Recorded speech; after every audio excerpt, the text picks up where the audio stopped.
Hey guys, GameBoy3800 here once again, and today I'm going to be doing a full comparison video between the M15X on the left over here and the M17R1 on the right over here.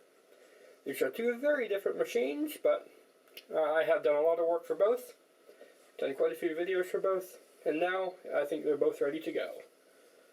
I'm going to go over the specs for each of them first.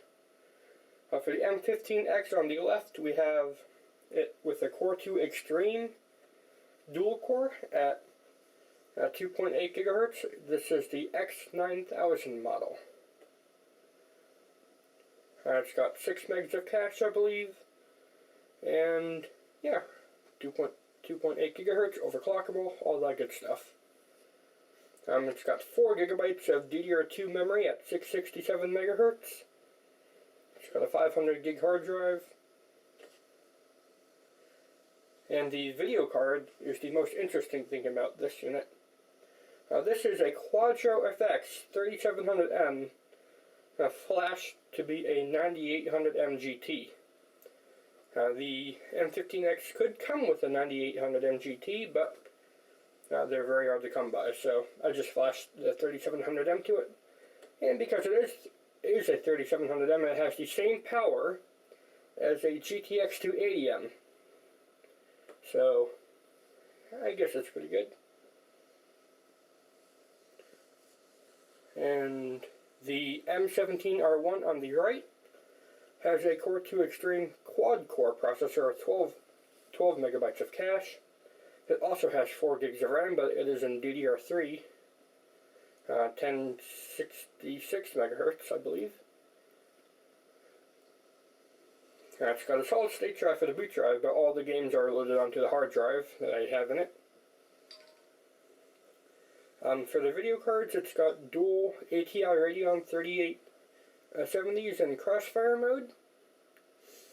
And what I wanted to test between these two was which one can do better in games. A faster dual core with one powerful video card, or a very slightly slower quad core with 2 less higher end video cards.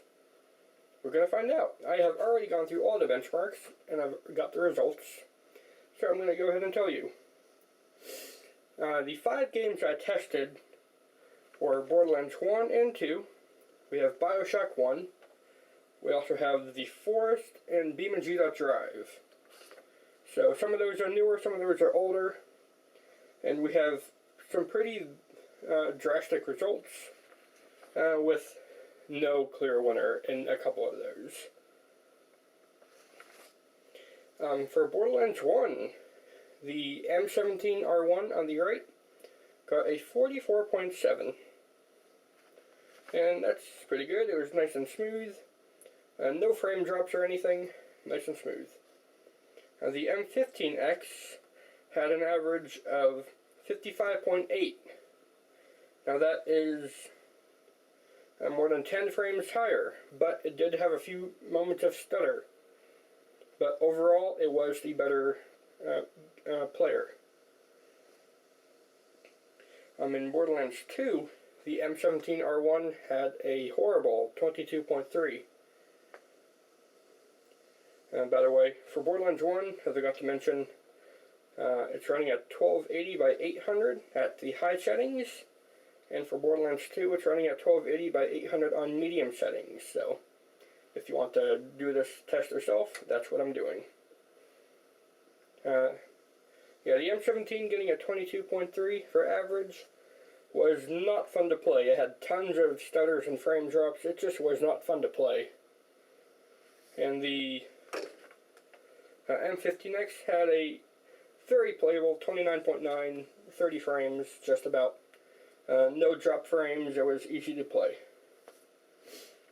And those two games were both NVIDIA based, like NVIDIA, the way it's meant to be played, pops up at the beginning of both games. So let's get to a non-NVIDIA optimized game to help fix that. I'm going to go to The Forest next. This didn't run too well on either machine. The M17R1 had a 27.3, and the M15X had a 27.4. But the M15X had a lot more stutters, so the M17R1 takes this victory for consistently staying at that 27 frames. Or what was it? Yeah.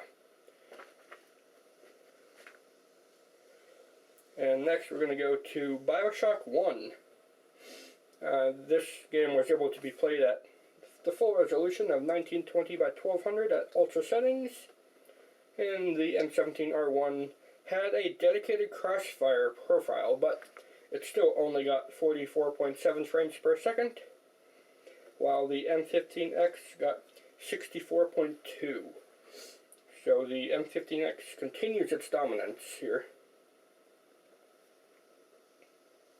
And the last game is Drive. I set it to the lowest settings possible. I probably could have bumped them up and have had similar results, but this shows a pretty big difference, the biggest difference of them all. The M17 got a 68.1 average frames, pretty good, stayed above 60. But the M15X got a 93.5 average FPS. So, like, how do you compare that? Almost 30 frames higher. You just don't. I have a reason for this, why the M17 follows so far behind in many of these games. The 3870s only have 512 megabytes of memory. The FX3700M flash to a 9800M GT has double that at 1 gigabyte. So it has more VRAM to be able to play around with.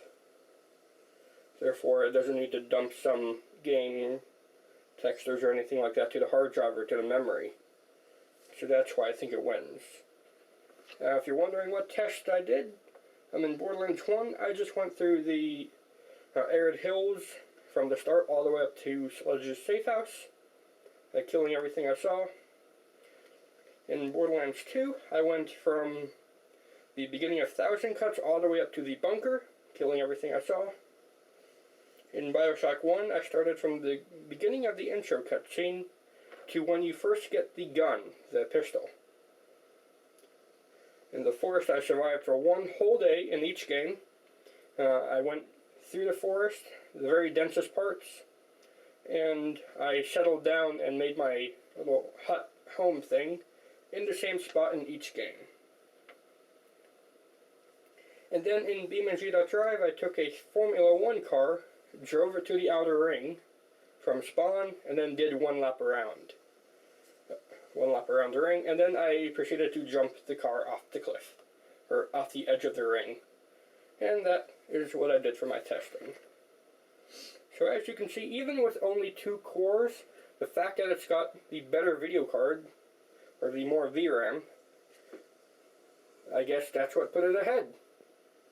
The M17R1 has a much better non-gaming experience. It doesn't get bogged down loading web pages or videos or anything, because the M15X kind of does, because it's only got 2 cores. So yeah. And that's my review. If you want to see more videos like this, then please go ahead and leave a like, favorite, comment, share, and of course don't forget to subscribe as well. Thanks, Game Boy Out. I will see you in the future.